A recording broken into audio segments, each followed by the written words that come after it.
بسم الله الرحمن الرحیم. دوستان و عزیزان ارجمند، السلام علیکم و رحمت الله و برکاته. از امروز ان شاء الله به توفیق الله متعال برنامه جدید را آغاز خواهیم کرد تحت عنوان درس فقه حنفی که در این سری برنامه ها مسائل شرعی را از دیدگاه فقه حنفی خدمت شما بزرگواران بیان خواهیم کرد.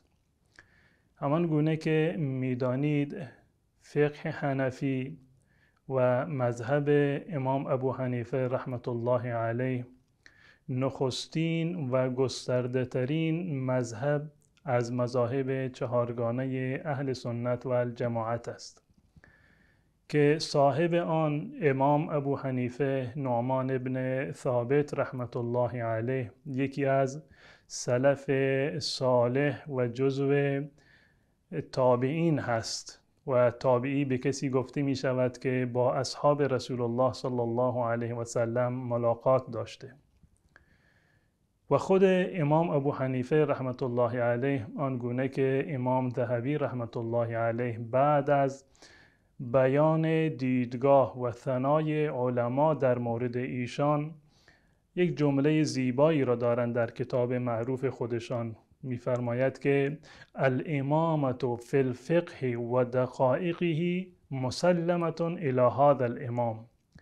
میگوید امامت در فقه و ریزکاری ها و ریزبینی های مسائل فقهی برای این امام، یعنی امام ابو حنیفه رحمت الله علیه، مسلم و محرز هست و میفرماید و هذا امر لا شک فیه، و این مسئله هیچ جای شک و تردیدی در آن وجود ندارد.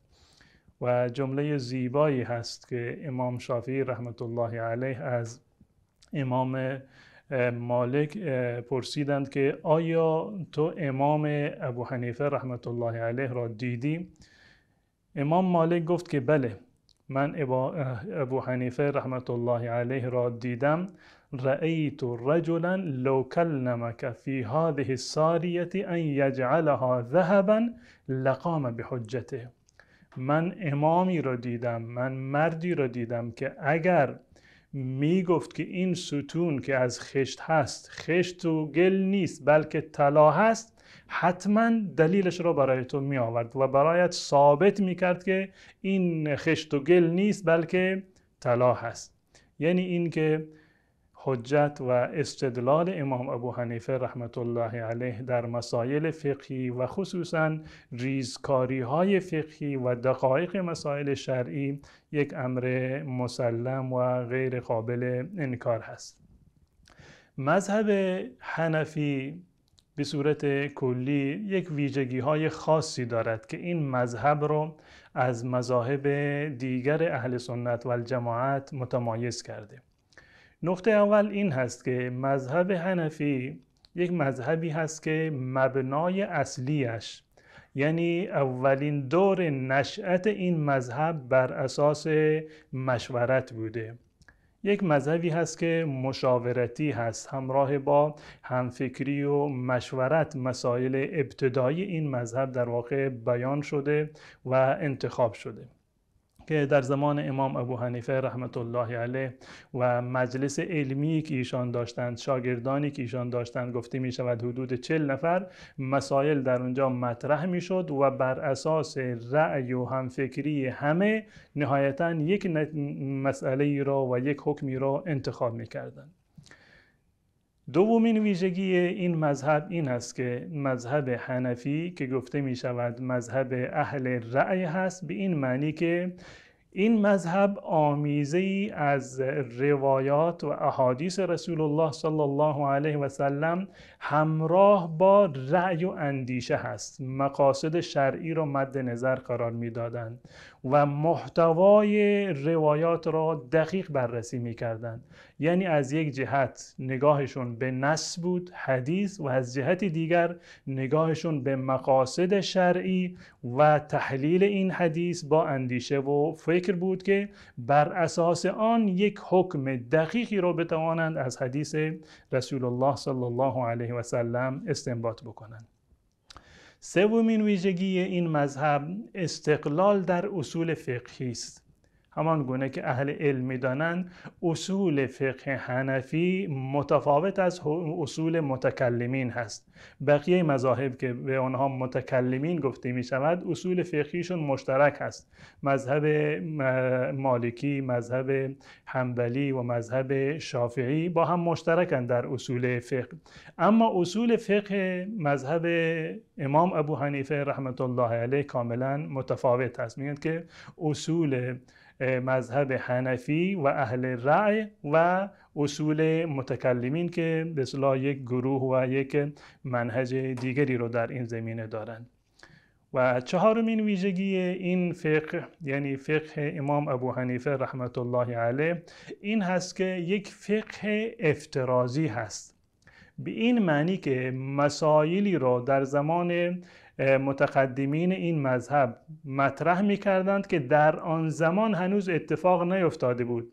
بر اساس فرضیه ها عمل می کردند. بالفرض اگر چنین و چنان اتفاقی بیفتد حکم این مسئله چیست؟ هنوز در آن زمان اتفاق نیفتاده بود اما در این زمان ما اتفاق افتاده. به این خاطر هست که جزئیات مسائل فقهی و شرعی در مذهب امام ابو حنیفه رحمت الله علیه بیشتر از مذاهب دیگر هست، چون که مسائل افتراضی و ذهنی را مطرح می کردند و در همان زمان هم جواب آنها را می دادند که در کتاب‌های فقه حنفی در واقع ثبت شده.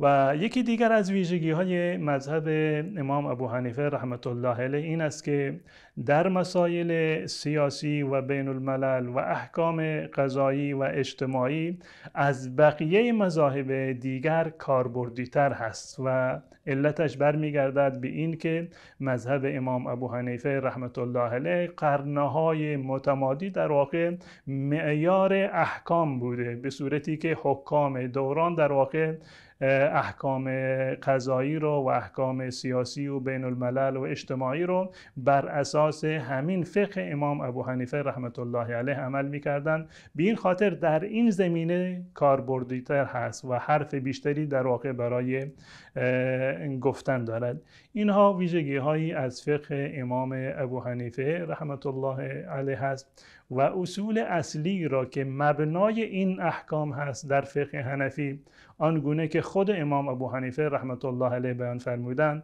در مرحله اول قرآن هست و بعد از آن اگر حکمی در قرآن نباشد ایشون فرمودند که من برمیگردم به سنت رسول الله، احادیث رسول الله صلی الله علیه وسلم، به شرطی که از طریق ثقه نقل شده باشه و روایات صحیح باشند و بعد از آن برمیگردند به در واقع گفتار اصحاب رسول الله صلی الله علیه و سلم و نظر صحابه و فرمودند که در این زمینه من انتخاب میکنم از میان گفتار صحابه. و مرحله چهارم ایشون فرمودند که بعد از زمان صحابه اگر زمان به افرادی نخعی و ابن مسیب برسند در این صورت و در این زمان ما هم در واقع مثل همونا اجتهاد میکنیم، یعنی پایبند به اقوال بقیه در واقع نیستیم. و اساس مذهب امام ابو حنیفه رحمت الله علیه این گونه موارد بودند به اضافه مسئله اجماع و بعد از آن بحث قیاس هست. و ما انشاءالله در این سری برنامه ها در خدمت شما خواهیم بود و مسائل شرعی و فقهی را از دیدگاه امام ابو حنیفه و به صورت کلی فقه حنفی انشاءالله در خدمت شما خواهیم بود. امید که ما بتوانیم که دیدگاه وسیع و گسترده و روشنی رو درباره فقه حنفی و اعمال شرعی انشاءالله داشته باشیم. و السلام علیکم و رحمت الله و برکاته.